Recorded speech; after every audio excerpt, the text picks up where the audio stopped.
കിഴക്കു ദിക്കിലെ ചെന്തെങ്ങി കരിക്കു പൊന്തിയ നേരത്തെ കുളിക്കുന്നയെ നിന്നോടെ ചോട്ടിൽ മുറുക്കി കുത്തിയ ധാരാളം ശകലകലാവല്ലഭ.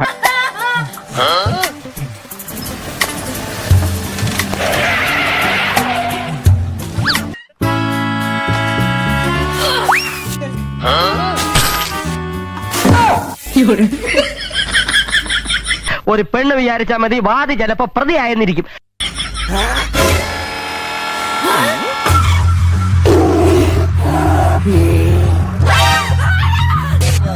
ഷാജി ഏട്ടാ, ഇവിടെ അരുതബു അരുത്.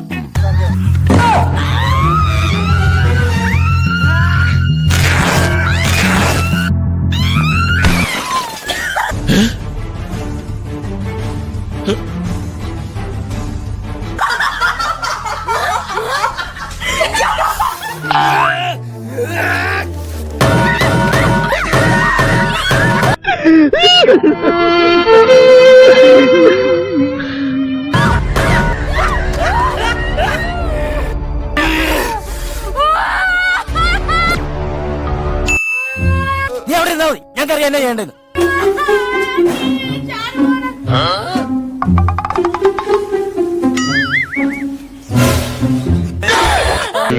നിലാവുണ്ടെന്ന് കരുതി വെളുക്കോളം മോട്ടിക്കരുത്. വല്ലപ്പോഴും അല്ലേ നിലാവ് കിട്ടൂ. അപ്പൊ മോട്ടിക്കാവുന്നിടത്തോളം മോട്ടിക്കാം.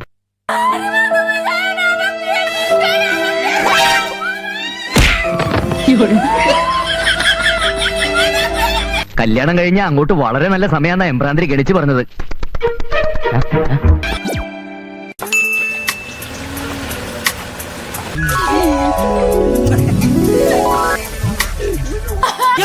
നേരത്തെ പറയാൻ വയ്യായിരുന്നോളാം.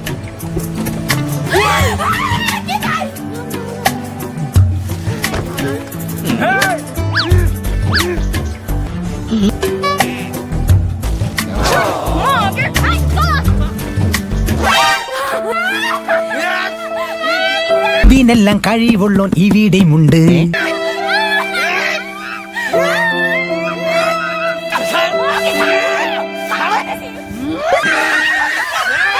വലിയൊരു സംസാരിക്കുന്നിടത്ത് കൊച്ചുപിള്ളേര് നിൽക്കാൻ പാടില്ല. ഓ, നിന്നോടല്ല ഇവളോട്. കൊച്ചകത്ത് പോ.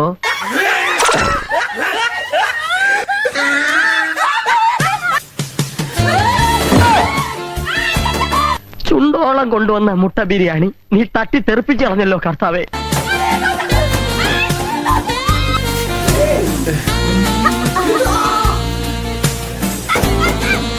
ഒരുമാതിരി ചൊറിയുന്ന വർത്താനം പറയരുത്. എന്നെ ഇതിനകത്തോണ്ട് ചാടിച്ച നീയല്ലേ. എന്നിട്ടിപ്പോ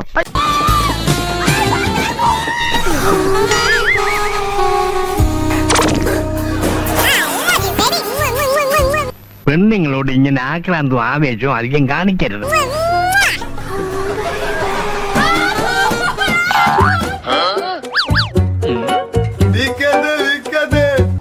നീ ആള് കൊള്ളാലോടാവേ.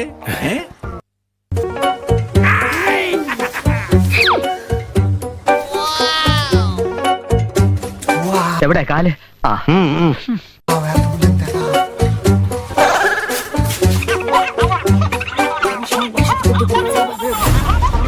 നിനക്ക് ലൈസൻസ് ഒക്കെ ഉണ്ടോടാവേ? കൊണ്ടുപോയിച്ചാ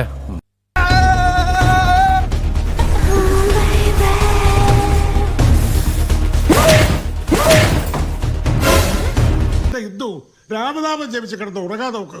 ഈശ്വര വിശ്വാസമില്ല, ഒട്ടുക്കലത്തെ പേടിയും.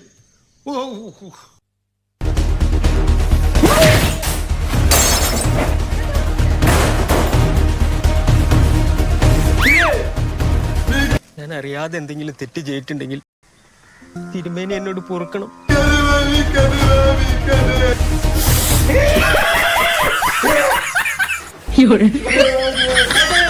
ഇങ്ങനെ തള്ളല്ലേ എന്റെ പോലും. തള്ളാനാ ഞാനാ സാർ ഞങ്ങളുടെ തള്ളിയെന്നേ.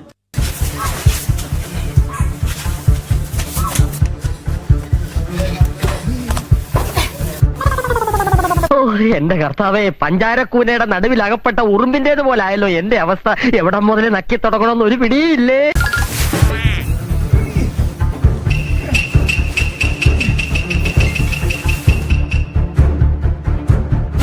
സാറിന് എന്തെങ്കിലും പരാതി ഉണ്ടെങ്കിൽ ആലോചിച്ച് സമയമെടുത്ത് കസ്റ്റമർ കെയർ വിളിച്ച് പറഞ്ഞാൽ മതി.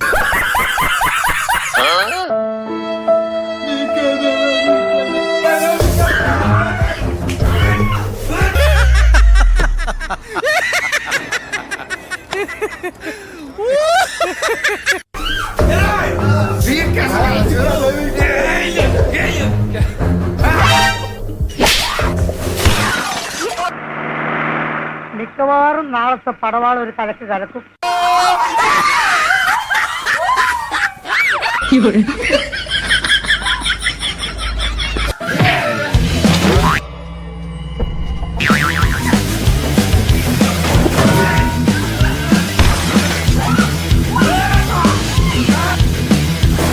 നീ എന്റെ കൈ കിട്ടടാ, കാണിച്ചു തരാം. നിന്നെ 4 അടി വെട്ടി കുറച്ച് 2 അടി ആക്കി തരടാ.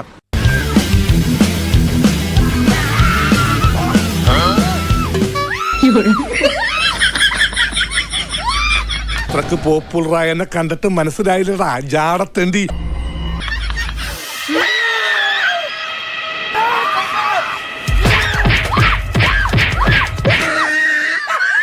ഓരോരുത്തർക്കും തമ്പുരാൻ എന്തൊക്കെയാ നിരീച്ചു വെച്ചിരിക്കുന്ന ആർക്കറിയാം. അങ്ങനെ 1/2 മണിക്കൂർ കഴിഞ്ഞ് ബോധം തെളിയുമ്പോ ഞാൻ അബോധാവസ്ഥയിൽ കിടക്കുകയായിരുന്നു.